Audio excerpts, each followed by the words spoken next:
नमस्कार दोस्तों। दुनिया में बहुत से पुरस्कार हैं, लेकिन एक ऐसा पुरस्कार जिसका नाम सुनते ही सिर्फ सम्मान नहीं, जिम्मेदारी का एहसास होता है। एक ऐसा पुरस्कार जो किसी देश का नहीं, पूरी मानवता का सम्मान है।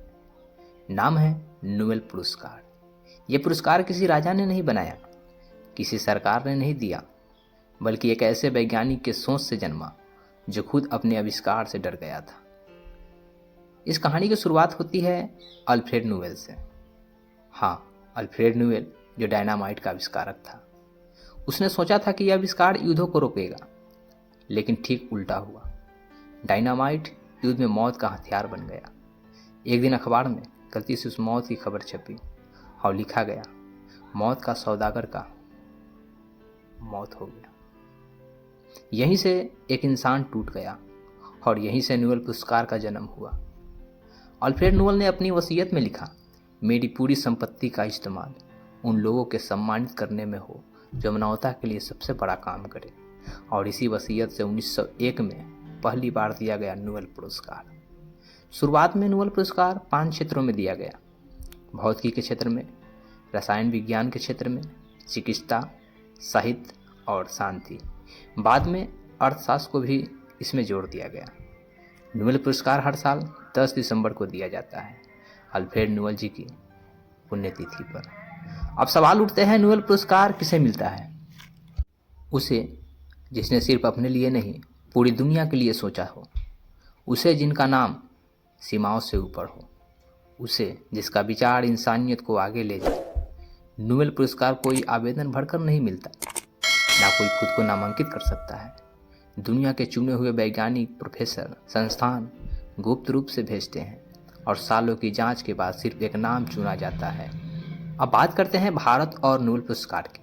तो दोस्तों, भारत वो देश है जहां ज्ञान परंपरा हजारों साल पुरानी है, लेकिन फिर भी नोबेल पुरस्कार तक पहुंचना आसान नहीं था। 1913 में भारत को पहला नोबेल पुरस्कार मिला। नाम था रविंद्रनाथ टैगोर, जिसे साहित्य में गीतांजलि के लिए दिया गया। यह सिर्फ एक पुरस्कार नहीं था, ये दुनिया का यह स्वीकार था कि भारत सिर्फ गुलाम देश नहीं, ज्ञान की भूमि है। इसके बाद सीवी रमन, जिन्हें प्रकाश की दुनिया ही बदल दी। मदर टेरेसा, जिन्होंने सेवा को ईश्वर से ऊपर रखा। अमर्त्य सेन, जिन्होंने भूख और गरीबी को आंकड़ा नहीं, इंसान की नज़र से देखा।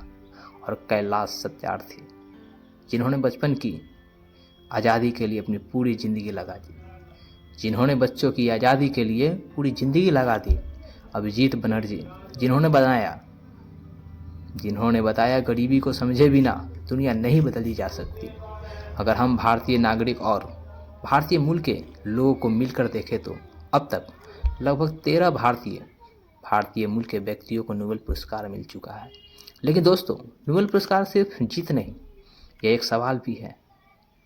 क्या हमारा ज्ञान सिर्फ हमारे लिए है या पूरी मानवता के लिए? नोबेल पुरस्कार हमें याद दिलाता है कि असली महानता नाम कमाने में नहीं, दुनिया को बेहतर बनाने में है।